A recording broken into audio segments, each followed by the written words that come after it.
Bwana asifiwe. Amina. Bwana Yesu asifiwe. Amina. Unaendeleaje? Nzuri, za kwako? Salama. Pole, naongera kwa. Asante sana. Na pia asante. Ndio, siku ya leo Jumapili, tunamshukuru Mungu ametusaidia, tumeiona salama na tumejifunza somo linaitwa upendo. Kuna mistari kadhaa tulisoma kwenye somo la upendo.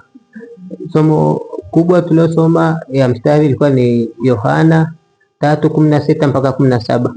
Inatuonyesha pale jinsi Mungu alivyoupenda ulimwengu hata akamtoa mwanae wa pekee ili kila mtu amwamini asipotee. Mchungaji alivyofafanua kuhusu hilo somo la upendo akasema kuna utofauti. Mtu unaweza ukawa unapenda, mtu ukipenda ni lazima utaingia gharama, na kuingia gharama ndio inabidi kuleta wengine kwa Yesu. Ukiwa kama mshirika, ulivyosikia neno hili, unatueleza nini kuhusu upendo? Umeelewa nini?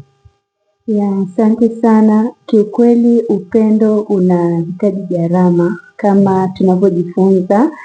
Mungu mwenyewe alivyotupenda alimtoa mtoto wake wa pekee. Hiyo ni kulipa gharama, tena alikuwa ni mtoto wa pekee sana.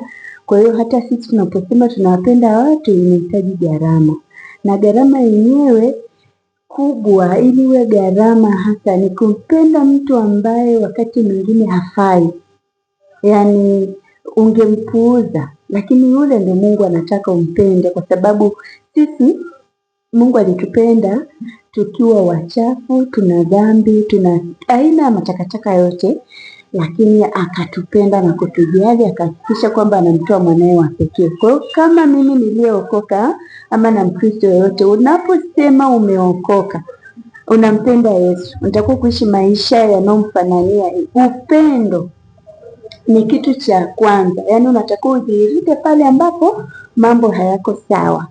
Yaani unampenda mtu wakati ambapo amekuumiza, unampenda mtu ambapo yeye mwenyewe amejikatia tamaa, haoni tumaini.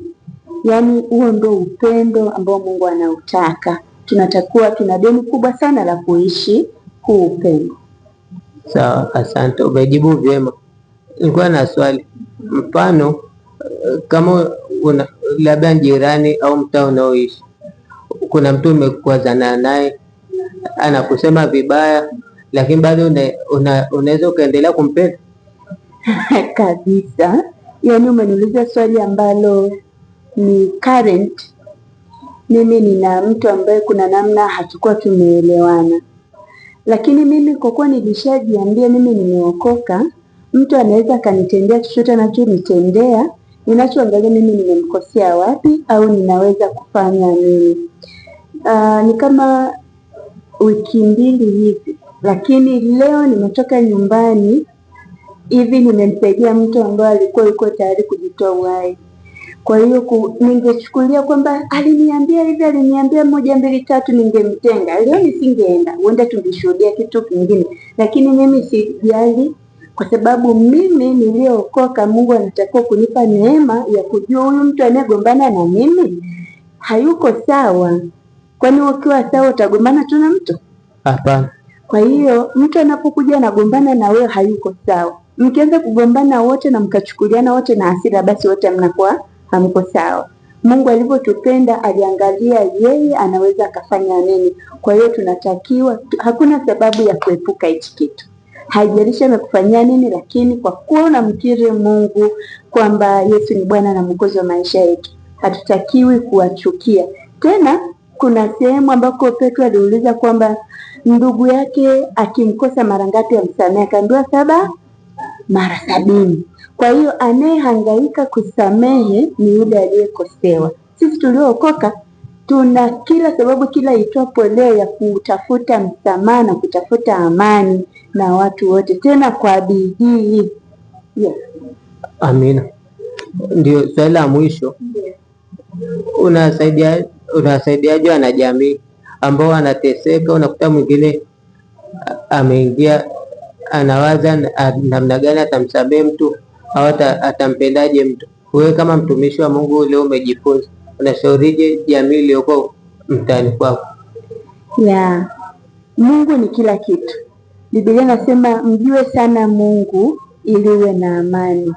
Kwa hiyo mtu ambaye anasumbuka na mambo yanayokuja, huyu mtu kiwango cha kumjua Mungu hakijajaa vizuri. Kuna hatua anatakiwa kufika. Ukimjua Mungu vizuri kwa kiwango, unajua kukulia wokovu ni kila siku.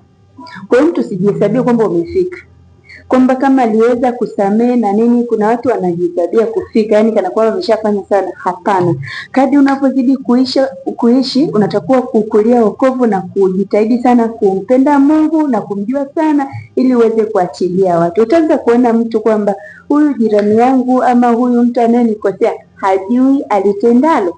Mimi ndo wanasema hivi, mtu anapokuwa anakutendea jambo hajui vile atakuumiza. Angekuwa anajua kabisa hichi kitu nachomfanyia mtamuumiza na ina madhara kwake, asingefanya hivyo. Lakini yeye atafanya. Na kuna wakati mimi nikasema hakuna mtu mwenye kinga ya kutokuudhiwa. Kwa kuwa tu unaishi, watu wanatofautiana namna ya kufikiria, lakini unachoweza ni kuachilia msamaha na kuendelea kujifunza kuwapenda watu na kuwajali. Tukisoma Biblia ina visa vingi sana ambavyo wakati mwingine watu hekima ama upendo unaonekana baadaye wakati tatizo limetokea. Yaani ubora wa kitu unaonekana wakati tatizo lipo. Upendo wa kimungu utaonekana wakati unapitia wakati mgumu na mtu. Uwezo ukasema tu mimi nimeokoka. Pale ambapo mzazi wako atakutendea jambo ambalo la kutisha, la kukuumiza, na bado ukamwachilia ukamsamehe, huo ndio upendo wa kimungu utaonekana kwako. Utaonekanaje? Kwa kusema tu ni babangu na mpenda? Hapana, ule wa kweli wa kimungu kuna kitu cha tofauti ambapo kila mtu akisikia anasema umewezaje?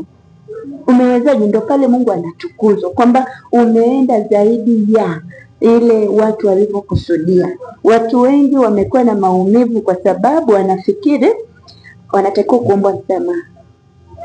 Kuachilia ni kwa ajili ya upendo wa Mungu tu. Yaani kupenda ni wewe na maisha yako na Mungu. Ukaribu wako na Mungu ndio nao. Na kama utakumbuka ukisoma zile amri za Mungu zile, amri ya kwanza mpaka ya 3 tu ndio inamlenga Mungu. Zile amri ya 4 mpaka 10 zinakuwa ngapi? 7. Zote zinazungumzia watu. Kwa hiyo uweze ukasema uko karibu na Mungu alafu watu hawako sawa. Wokovu wetu utapimwa sana sana watu tunaoishi nao. Amina. Amina. Ubarikiwe mtumishi wa Mungu, uwe na siku njema. Amina.